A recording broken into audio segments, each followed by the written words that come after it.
Hi, it's Sandy Parker, and welcome to Crafting for Almost Everyone. Today we're going to cover a small composition book. It would be a great project for craft fairs. I hope you'll stay tuned. Well, we're going to be covering one of these small composition books, not the big ones that you would use for classes, but one you'd put in your purse. And this one is, I think it's 4.5 by 3.25 wide. So what we're going to be doing is we're going to be taking this Dollar Tree composition book that I've already covered with, clearly, tear tape, and we're going to be covering it with this napkin. And if you've never seen me rip napkins apart, take the backing off, you need to do that for this. And in order to do that, I've put a little piece of washi tape on the back of my napkin, right there. Hopefully you can see that. And all you do is you pull that, and you kind of, this one's easy to do on the first layer, but there are 2 layers to this napkin. So you're going to take the washi tape off of that piece and lay it on the next piece of napkin. Some napkins come apart like this. Some, all the pieces come off at once. In this case, it's got 2 layers, and you want both of those layers off. It was very easy to separate, which isn't normal for napkins. Sorry, I've got a fan going because it's kind of warm out today, so we're getting a little bit of breeze on here. I have 2 pieces of copier paper. I'm going to take one of them, and we're going to put some wet glue on it so we can glue it to our napkin. And I'm not going to be really super gluey. I'm just going to make sure that I have some glue on it. I'm trying to make sure I do it and keeping this glue wet, because as I said, it's kind of humid and hot here today, and so I don't want to end up having my glue dry before I've had the chance to get it on the napkin. So all you're going to do then is you're going to take your paper, you're going to try and get your napkin. Look at the breeze, cheaper creeper. Okay, you just want to make sure that you get your napkin on there so that the napkin doesn't have a ton of wrinkles in it. The laminator will take the wrinkles out, but we're just making sure that we've got as many of them off as we can, so it looks like this at this point. The only reason I'm putting this layer attached to the napkin is because my composition book is black, and I'm afraid it'll come through the napkin. If you don't want to do that, you don't have to. You can just put it through the laminating pouch without that paper glued to it if you don't need that color taken off, the hiding the color. You could also paint your composition book white so that you don't have to do this, but I'm doing it because I want that little bit of extra assurance that you won't see the paper through it, the color through it. I'm going to trim my napkin on the back so that there's it's only up to the paper the paper that's backing it, and that way it won't get all caught in my laminating pouch. The scissors I'm using are from the company called Hay, Hay. They're an Italian company, and they make scissors, and this set of scissors is called Phi, Phi, and I really like them. They're long bladed, good quality scissor that, for me, I struggle getting scissors to work to open and close easily, and these ones work really well for me. So just thought I'd give you my 2 cents on that. I did do a video on my favorite scissors, and these are on that. So there's our paper. I've got my machine all heated up. You need this second sheet because you don't want the back of this sandwich we're putting through. You don't want the back of it to be laminated when we're done. We want to be able to make it so that once this is run through the laminator, only the front is laminated and the back is not. Because it's hard to glue anything to a laminated surface. If you've ever tried that, you know what I'm talking about. We're going to just take our laminating pouch.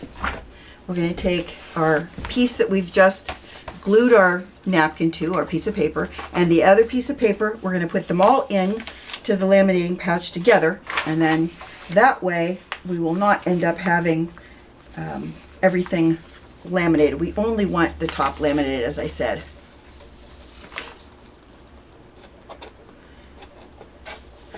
This is a matte laminating pouch. I really like these because it doesn't have that shiny plasticky look, but it still will work like a regular laminating pouch in that it's water resistant and it's got that plastic finish to it. but it doesn't look plasticky when it's finished, which is nice. As I said before, the paper that the composition book that we're going to be covering is 4.5 inches tall. Well, that is kind of true, but when you buy things from the Dollar Tree, which is where I got that, sometimes size-wise it's just not really 4.5. Sometimes it's 4 5/8. Sometimes it's 4 5/16. It could be all kinds of things. I'm gonna let it cool off for a second and then run it through again. And then while I'm running it through, I'll show you. It's cool now. It just takes a second to cool. I'm going to show you the way I'm going to make this book. This is the way I'm laying out the book for you. Our book is 3 1/4 inches wide, and the spine is 1/8 of an inch. I want to have a front cover, a back cover. I need a piece to wrap around that spine. Then I need a piece to wrap around the front spine. Plus I need a flap because I'm going to make this a closed book when I'm done. It's not going to be your basic composition book anymore. It's going to actually be a closed book. If you look at my measurements, what you have to remember is if my book is off at all in these measurements, then it doesn't work. So what I prefer to do rather than just go by the measurements is to make it work for me by measuring my book. So what I'm recommending you do is if you do this, you're going to have to measure your book too to make sure your book is exactly the right measurements. I'm going to cut off the ends of my laminated paper.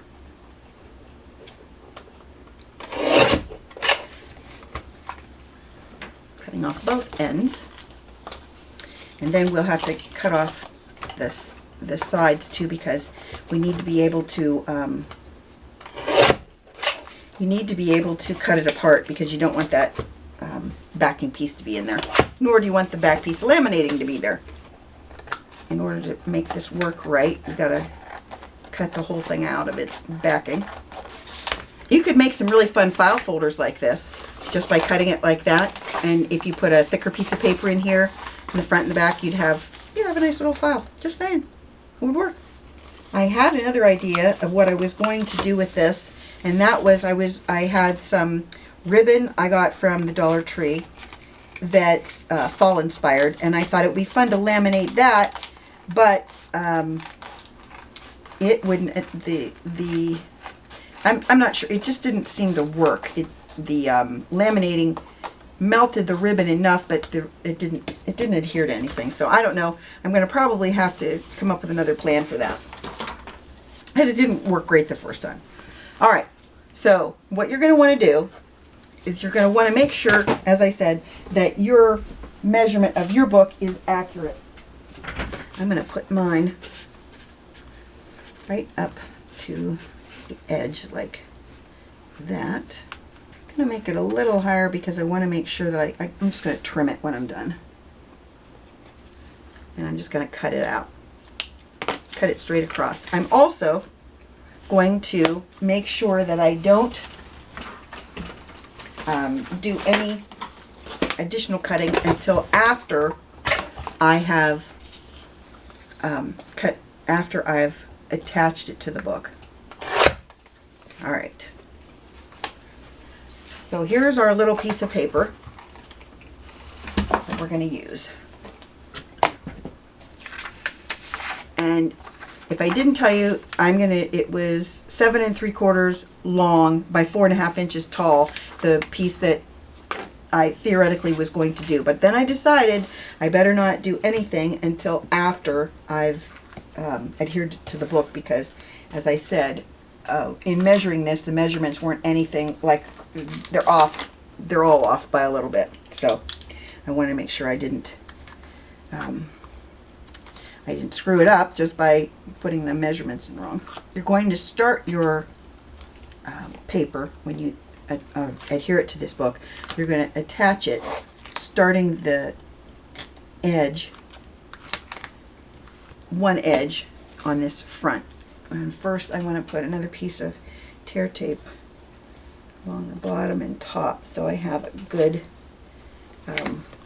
good seal on the bottom and top of my book. So the first thing I want to do in making this work is I want to adhere the end of the paper, I think I said, to this end of the book. And you want to line it up with this edge and then really rub it down. We'll trim everything from the back. Okay, so then I'm going to do this.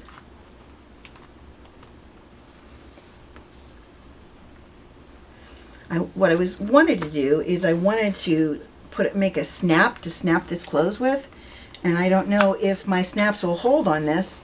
It should, because it's a lamination, but the paper, because I had to use such a thin paper underneath it, I don't know if this is going to work or not. Was my plan, but like I said, I might have to line my 1-inch piece that I'm using for my flap. I might have to line that with another piece of cardstock or piece of cardboard to make sure that that piece is sturdy enough for a snap. You could use Velcro to close it. I think I'd have the same issue no matter what I'd close it with, though. Is my paper isn't very sturdy. If you have any of your tear tape that falls over the front, you want to make sure that you fold it over. Okay, and I gotta make sure that this back spine is nice and adhered, because you don't want any wrinkles in it either. And I gotta put another strip on the front or the back, top and bottom. Okay, so then next, you just want to make sure that as you do this, that you're really making clean edges. So you want to really push down on that to make sure it's staying adhered to itself. This is our flap that we're going to, put over the front. I do think I need to line this with another piece of paper. I also think it's a little bit, it might not be too long. I have to trim that off a little bit. It might look cute when it's done, huh? I also want to add a little bit of wiggle room there so that I can add more paper if I want to. You know what I mean? That's what I'm saying. Okay. And then I want to make sure I get another piece of white paper. So let's see. This piece of paper is going to be a little bit over 4.5 by about 1.5 inches.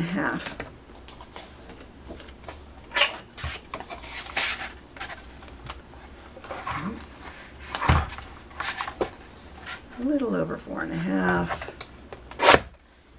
by, I'm gonna go big or go home, right? Go with that 1.5 inches. I can always cut this piece down if I don't want it to be this big. Yeah, I think I need to cut it just a little bit shorter, and I'll show you that in a second. The reason I wanted to cut it a little bit shorter than it was is because this piece that folds all the way around like this is also going to take into account this 1/8 of an inch that is the width of that paper pad. So if I lay this over here, then it gives me that extra room here for the width of the paper. I think this would be really fun to use as a project that you could sell at craft fairs. And I think it would be fun to give as stocking stuffers at Christmas. I just think it would be something that would be pretty versatile. Carry it in your own purse, you know? You don't have to give it away. And because it is laminated to the backing paper, it, as I said, should be water resistant, and that'd be nice too. You could put a pocket in this, and I think I might put a pocket in the front, since I've got I do have this laminated piece that I did, put that through the center. I have this laminated piece of regular paper. It's just the copy paper that I used. That might work really well for my pocket. It's not going to be very stiff, but you know, you don't need your pocket to be stiff. You just need it to hold whatever you have in there. I could also use another piece of my napkin covered on that, you know, do whatever I want.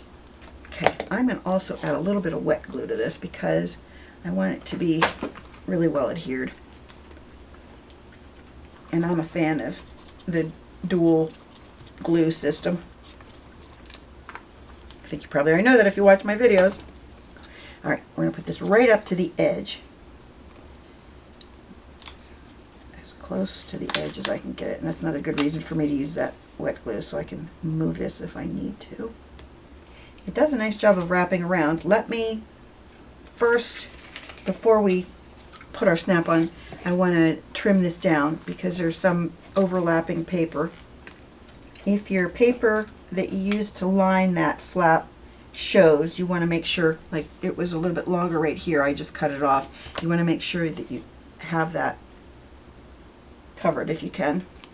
And then all we need to do now is decide if we want to round these corners. I don't think I want to round the corners. I like it. I think it looks really, I don't know, professional like this. So I think I'm just going to get a snap that matches this, put it on, and we'll call it a good deal. I'll be right back with a new snap. So I cut a piece of paper that is about 3 1/4 inches wide by 2 inches tall, and then I cut it down a little bit more because I wanted to make a pocket. But I only want the pocket to adhere on 2 sides because this is going to be closed. You won't be able to have things fall out. So what I'm going to do is I'm just going to, it's got tear tape on this side and on the bottom. So what I'm going to do is I'm just going to lay it in my book right up to that edge and put it down. And then I made it a little bit short, and the reason I made it a little short is so you can see that you can open that side. Does that make sense? See how you can see it? Anyway, it'll work for a pocket. Then we're just going to trim off that weird little edge that was sticking out because it wasn't curved like the book was. So now everything's curved and our pocket is ready to rumble. And it's also, it's the extra laminated piece that I had that I cut up from before. And now I have my, this is, for the life of me I couldn't think of the word snap. This is a machine that you use to put plastic snaps on with. And I got this whole kit from Amazon for like $13, maybe $14, I don't know. But you get a lot of snaps and they're all different fun colors. And all you need to do when you do your snaps is you have to use a pokey tool and you want to decide where you want your snap to go. Now, this machine, you can only go so far. The paper can only go back this far into it. That's maybe 3/4 to an inch that it can absorb paper. So if I was to put a hole here, you have to be able to get all this paper in there, and you can't. So you want to make sure that you always think about that when you're doing this. You want to put it in a place that it's going to work both on this piece and on this piece.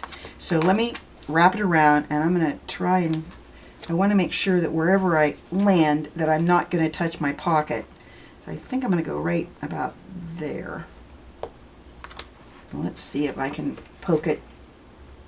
You have to poke through this layer. For some reason I lost my little spot. I'm going to poke it through that layer. And then I'm going to push it down, and I'm going to make a mark that I hopefully can feel. Right there. And it's close to my pocket, but not right on it. I don't know if you can see this. Hold on.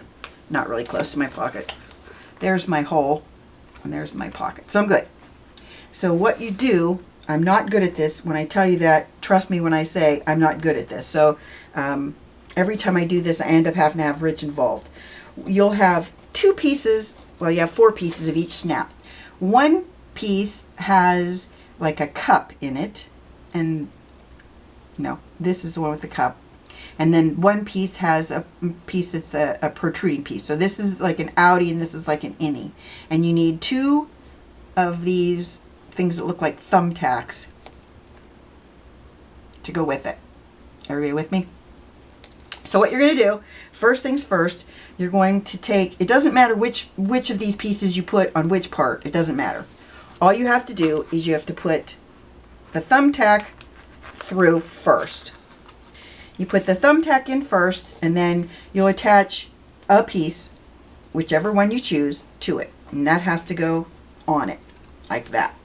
Then you're going to take this machine, and you have to make sure that this piece goes into this little cuppy holder. Yeah, it's a word, cuppy. I don't know if you can see the black part is like the holder for that. So you're going to put the clear part over this piece, and you're going to have the bottom in that cup. And then you're going to squeeze it. And I have to go off screen for this because I can't squeeze this good enough like that. Okay. Looks like I'm probably going to have to have Rich help me again with this. As I said, it's not, this tool is not a tool that I'm really good at because I don't have the squeezy power on it. That's a word, maybe. So here's my snap, nice and snappy. I probably should round these corners. Let me see if my corner rounder will round those. If I could round these corners, it'd be lovely, because then I think it would look better. The thing that's nice about it, when you're going through that many layers, I don't know if you can see that, it does a really nice indentation. So even if it doesn't go through all the layers, at least you have a path to follow with your scissors, which makes it so much easier than trying to fake it. Before I finish this project, I wanted to show you what happened with the Dollar Tree ribbon. This is the ribbon that it's looks like this. I thought it would be fun to laminate it, but the laminating pouch seals the ribbon to it, but it didn't laminate anything else to it. So what I decided to do, because I didn't want the back laminated, it was hard to get it to attach to anything else. I think it would be fun to do this. You could make this into some pockets or some folders. It would be fun to use. I just haven't figured out exactly how I want to try it to make it work in a way that I can use it on something like this. I couldn't figure out a way to make it work for this because I couldn't get it to adhere to the paper. I think it's by nature of the fact that it is kind of a ribbon that it didn't want to work. So I hope you enjoyed this, that you give it a thumbs up and subscribe, and please tell your friends about me on social media because you know I love that. And thanks so much for watching. Bye-bye.